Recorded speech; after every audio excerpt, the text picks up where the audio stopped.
सगळ्यांची इच्छा आहे की एक सखोल चौकशी झाली पाहिजे. चौकशी जेव्हा लवकर होईल आणि जनतेला जेव्हा प्रश्न तिथं त्यांचे समजले जातील त्यावेळेला ही एक्स्ट्रीम टेम्परेचर जर असतील, -7 डिग्रीज असेल किंवा जर बर्फ असेल तरी त्या ब्लॅक बॉक्सला काय होत नाही. कारण त्या ब्लॅक बॉक्सचं कामच सगळा डेटा रेकॉर्ड करणं हे असतं आणि ब्लॅक बॉक्सला एवढं सहजासहजी काय तिथं होत नसतं. आता 1 महिना होत आलाय पण तरी पण असं. आणि ही कंपनी किंवा या कंपनीचे प्लेन जे आहेत BRS त्यांचं रेप्युटेशन नेहमी खराबच होतं. संदर्भात जय पवार यांनी देखील संशय व्यक्त केला होता. उद्या रोहित पवार बारामतीच्या पोलीस स्टेशनला गुन्हा दाखल करण्यासाठी येणार आहेत. कसं बघता आपण याकडे? आहे की एक सखोल चौकशी ही झाली पाहिजे की रोहित दादा असतील किंवा जय असेल, वहिनी, पारदादा, मी, संपूर्ण पवार कुटुंबाची आणि महाराष्ट्रामध्ये सगळे जे दादांवर प्रेम करणारी जनता आहे, कार्यकर्ते आहेत, ही सगळ्यांची इच्छा आहे की एक सखोल चौकशी झाली पाहिजे, पारदर्शकपणे झाली पाहिजे आणि लवकरात लवकर ही चौकशी व्हावी अशी ही सगळ्या जनतेची इच्छा आहे. दादा, याच्यामध्ये सातत्यानं आरोप केला जातोय की हा घातपात आहे म्हणून. तुम्हाला या संदर्भात काय वाटतं? काय एकतर चौकशी होऊ दे पहिला. हा. आता आपले जे मुख्यमंत्री साहेब आहेत त्यांनी ही चौकशी CBI कडे दिलेली आहे. DGCA पहिला स्पेशल ऑडिट कालच आलेला आहे. त्या ऑडिटमध्ये जे BRS कंपनीचे लेअर जेट आहेत, 4 लेअर जेट त्यांच्याकडे आहेत, ते त्यांनी ग्राउंडेड केलेत. तुमच्या माध्यमातून माझी एक इच्छा व्यक्त करतो की फक्त 4 जेट नाही तर सगळेच त्यांचे विमानं त्यांनी ग्राउंड केले पाहिजेत. एक पूर्ण चौकशी व्हावी. CID पण चौकशी करतेय. रोहित दादांनी पण एक प्रायव्हेट एजन्सी तिथं नेमलेली आहे आणि चौकशी जेव्हा लवकर होईल आणि जनतेला जेव्हा प्रश्न तिथं त्यांचे समजले जातील त्यावेळेला आपल्याला ते कळेल की नक्की घातपात झालाय का इथं.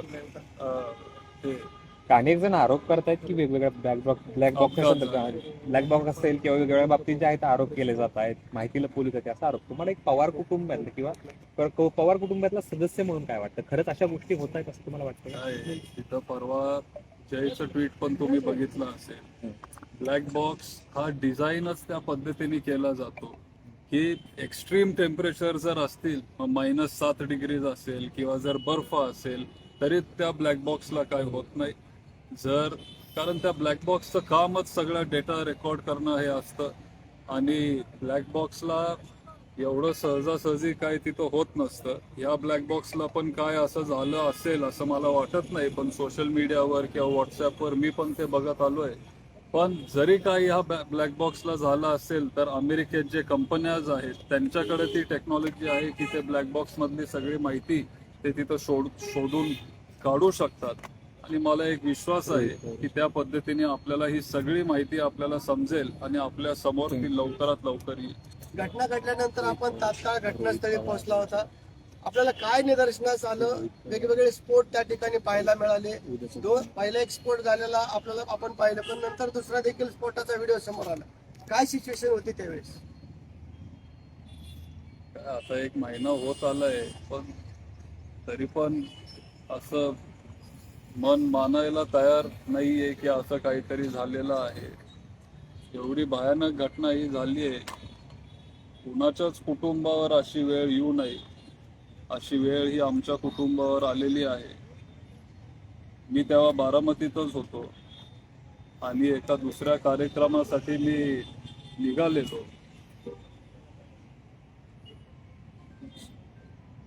आणि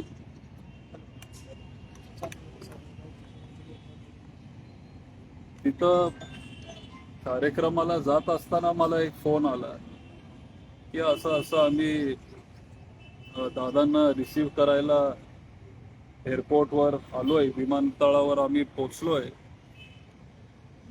आणि दादांच्या विमानाचा एक ऍक्सिडेंट झालाय असं तिथं मला साधारण 8:55 मला फोन आला. जे कार्यकर्ते तिथं दादांना रिसीव्ह करायला गेलेले, त्यांनीच मला फोन केला. मी इथं बारामतीत असतो, त्याच्यामुळं त्यांना वाटलं असेल की कोणतरी कुटुंबातलं तिथं लवकर यावं. आणि ही कंपनी किंवा ह्या कंपनीचे प्लेन जे आहेत VRS, त्यांचं रेप्युटेशन नेहमी खराबच होतं. असंच एक विमान 2023 मध्ये मुंबईत क्रॅश लँड झालेलं, ते विमान रनवेवर असं जाऊन कोसळलं, तुटलं, पण अजून काही सिरियस तिथं झालं नव्हतं. त्याच्यामुळं मलाही तेव्हा वाटलं की एखाद्या वेळेस क्रॅश लँडिंग झालं असेल किंवा रनवेवर विमान घसरलं असेल, असं काहीतरी होईल. हे माझ्या स्वप्नात सुद्धा आलं नव्हतं. आणि मी लगेच तिथं बारामती एअरपोर्टवर पोचलो. मीच तिथं पहिल्यांदा पोचलो.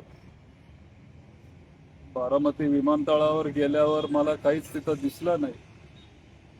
गाडी मग मी माझी रनवेवर घेतली आणि 11 नंबर रनवे जिथं हे झालंय तिथं मी माझी गाडी तिथं घेऊन गेलो आणि खालती 50 फुटीच्या अंतरावर तिथं आपल्या दादांचं विमान तिथं मला दिसलं. आणि मग तिथून ते सगळं ऍक्सिडेंट बघितल्यावरच ते माझ्या लक्षात आलं, विमान खाक झालेलं, काहीच तिथं शिल्लक नव्हतं. फक्त आपण जे विमानाचं टेल म्हणतो ती टेलच तिथं आपल्याला दिसत होती. तिथून मग मी मेडिकल कॉलेजला आलो.